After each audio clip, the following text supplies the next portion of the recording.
in the day, they used to make vlogs all the time. Oh, yeah?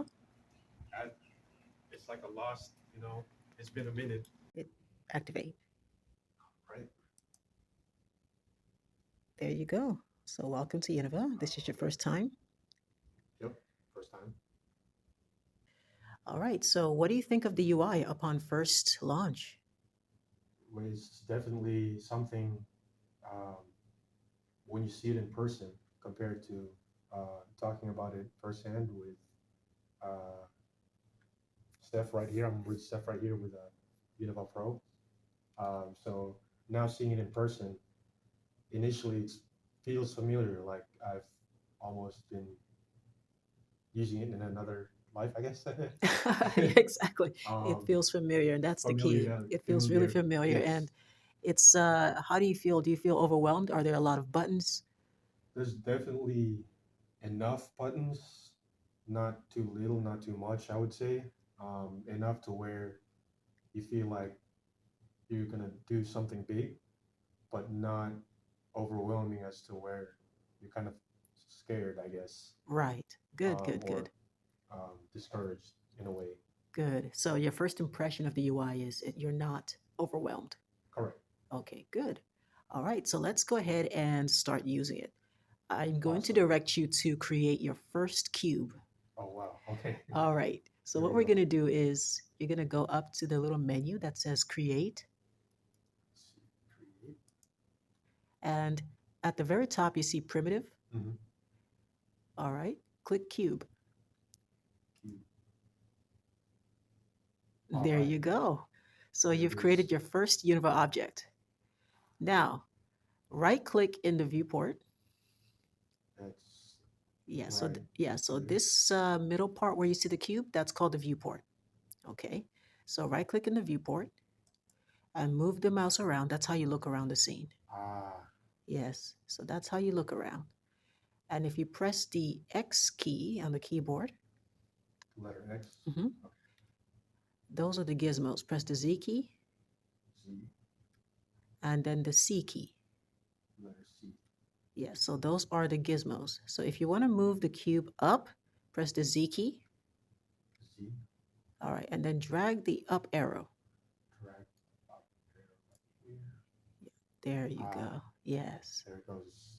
So that's how you move things around. Okay. It's floating. And you can just hit the right click button again to free the mouse because right now it's moving around. Ah, right click. And then now you can drag the other arrows to explore moving it around. There There we go. you go. Side to side. Yes. Other way. Other sides. Yes. Okay. And very quickly, what we can do is we can create a religion effect. Sure. Right now, your viewport is kind of small. It seems like these other panels are taking up too much space. Okay. So just like minimize this, bring it down. Sure. Sure. Yeah, there There you we go. go. So you can create your first religion effect. So you see right there where it says religion? Oh, okay. Right here on the side. Mm-hmm. It's a little tab. Yes, so click there.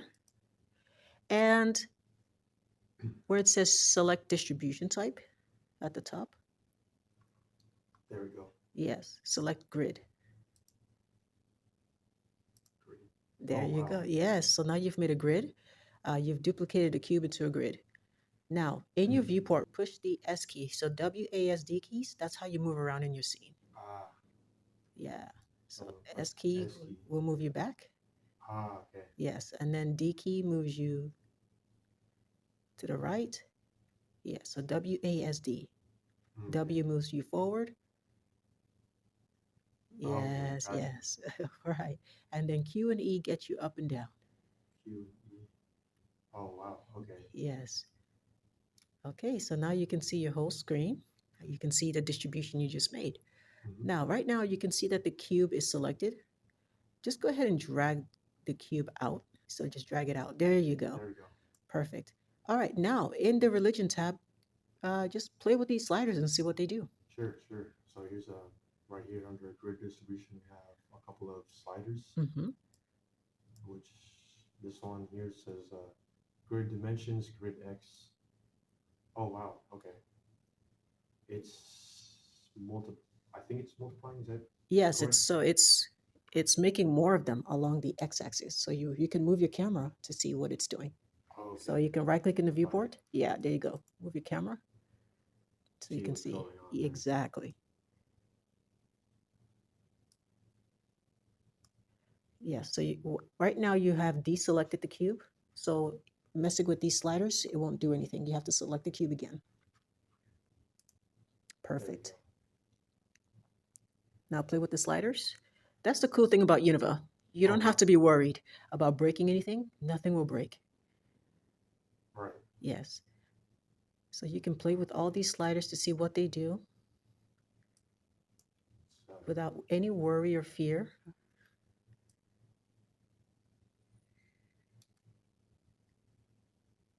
Okay, so this is how you basically get started in motion graphics. oh, wow. Yes. You see how this is very different from AI, right? Yes. Because you have complete control over everything that you're doing. You're not Right. typing and waiting for AI to guess what you want. You're creating what you want. Exactly. And as you can see, the real-time feedback, every time you touch a slider, you get instant feedback. Mm-hmm. So that's what makes this real time, right? Yeah. Exactly. It's just as I'm moving it, it's Now, let's do an exercise. sure. Let's compare what you're doing here right now on the fly to AI. So open up the internet browser. Let's see that. I think it's down here. Okay. Now type chatgpt.com. It's chatgpt.com.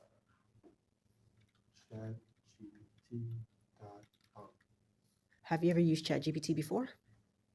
Barely. A friend of mine has it, so I have a little bit of, I guess, an idea Mm-hmm. what it is, Okay. if that makes sense. All right. Now do me a favor. Mm-hmm. This is AI. This is what most AI tools do. Sure. You start with this like empty bar, you type a prompt, and then you get a result. That's how AI basically works. Okay. Okay. Now, compare this to Univah. Right now, if you wanted to make a cube with AI, Mm-hmm. how would you make a cube? Maybe I see it's like a kind of asking a question. Uh-huh. So maybe if it's uh, kind of give it a response, I guess that's a kind of format question and answer. So you type a prompt. Mhm. Go ahead and type, give me an image of a cube.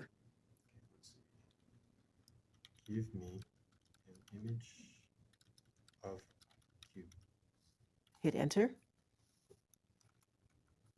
Okay. And now we wait.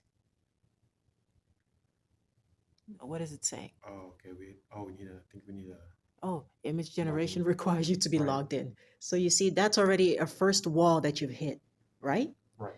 But in Univah, what were you able to do?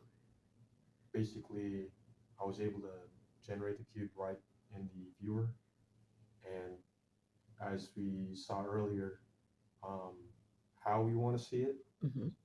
as well as where the dimensions of it, where we want to place it, Mm-hmm.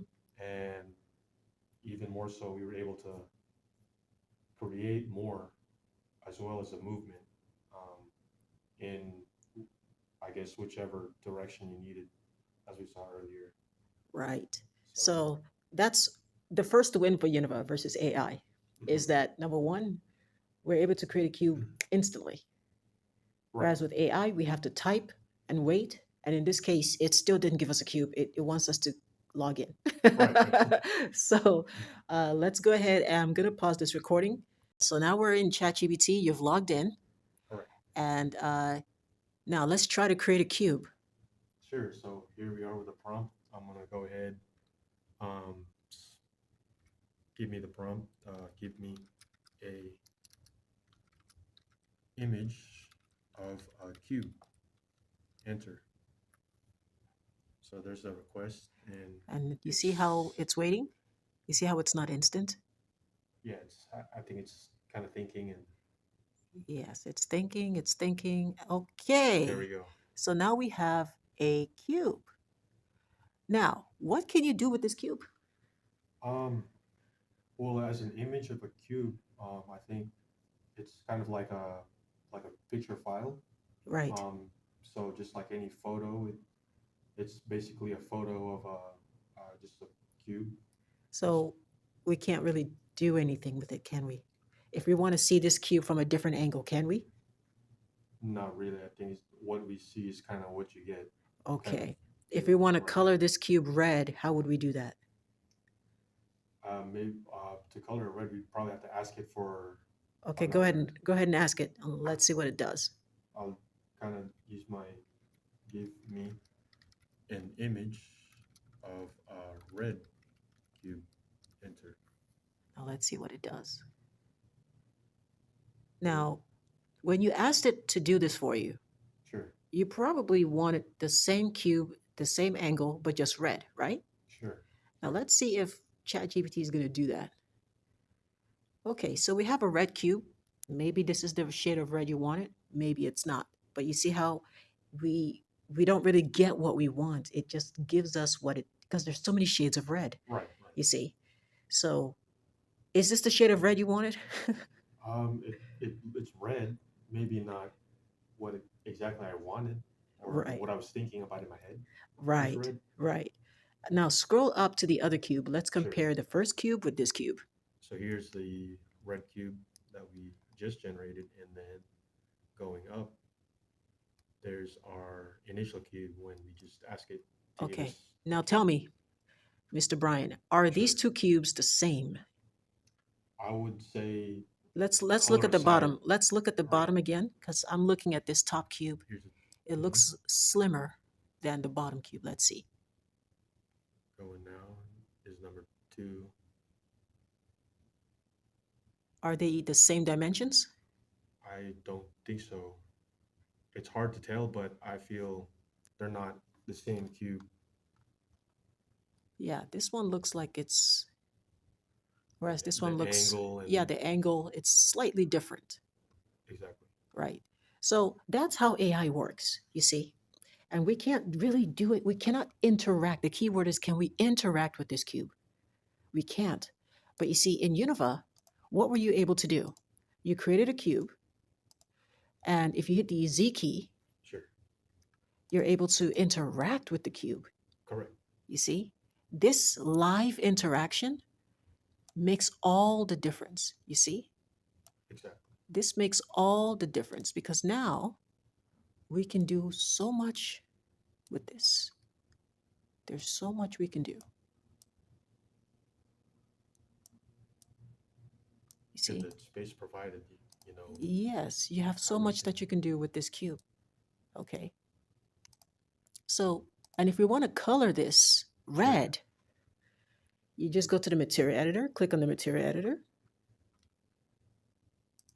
At the top, you're going to see color. Mhm.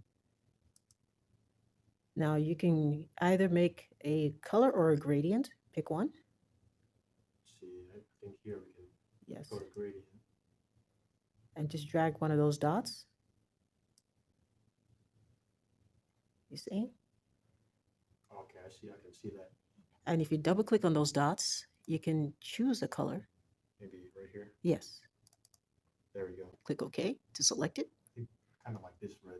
Let's Yeah. go with that. Okay. So you see how there's no waiting, there's no guessing.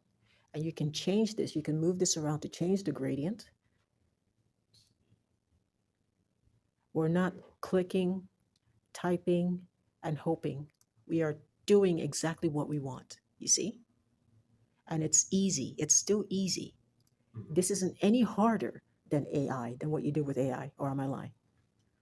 I would say if you wanted to make a cube how you wanted it to, and the placement wise, and place it where you want it to, this is by far real time, and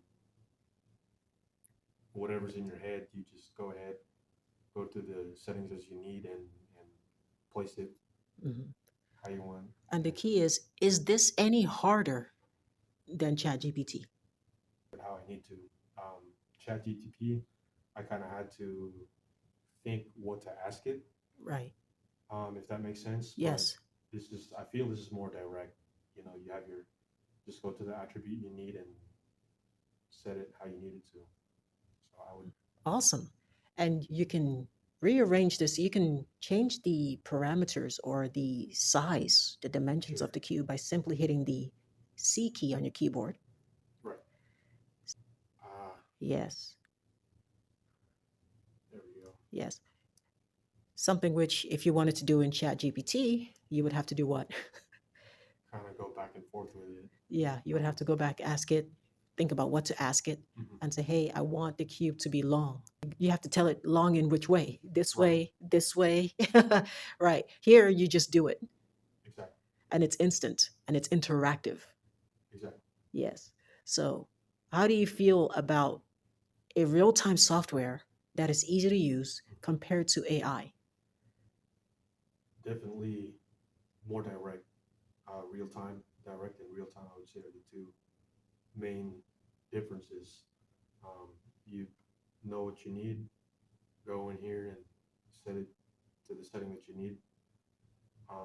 ChatGPT is a more kind of have to think what it's thinking and how to ask it and to get what you want, and you may or may not. Most likely, it might not because it's can't read your mind. It's not exactly You have to for you. give it a very specific prompt Right. and then continue to reprompt it before you get what you want. Right. And then when you get what you want, that's it. You can't really Yeah. yeah, It's you kind can't of interact with it. as is. Yeah. So here you can move around the scene. It's a 3D scene. This is 3D. Mhm. Whereas ChatGPT is flat. It's 2D. That's it. Yeah. So okay, go ahead and click clear if you're Sure. done. So you can clear that picture. I mean that color, and then you can use the color picker to choose just a standard color. Yeah. If you go to pick color, yeah, click on this and move it to the side. Click and drag it so you can see the direct input. Yeah. So as you click and drag on this, you're gonna see it's changing. There you go. Ah, exactly. Yes. If I need to go down or side a little bit, it's right there. Yes. So again, very different from how AI works. AI, you're not getting this real-time feedback. You're not getting this directness. Mhm. Yeah. And this isn't any harder than ChatGPT. It's Right. it's so direct. You don't even have to think that hard Right. about Right. what you have to think. Okay, should I ask it for this color? What's the name of? Because if you wanted a specific type of blue for your cube, with ChatGPT, you would have to know the name of that blue. Right. So you're like, is it cerulean blue? Is it sky blue? Is it dark blue? Is it navy blue? But here, you don't have to think about that. You just click and drag it until you see what you like, and that's it. Exactly. You see. So, okay, go ahead and click cancel if you don't want to keep that. So that's your first motion graphics effect.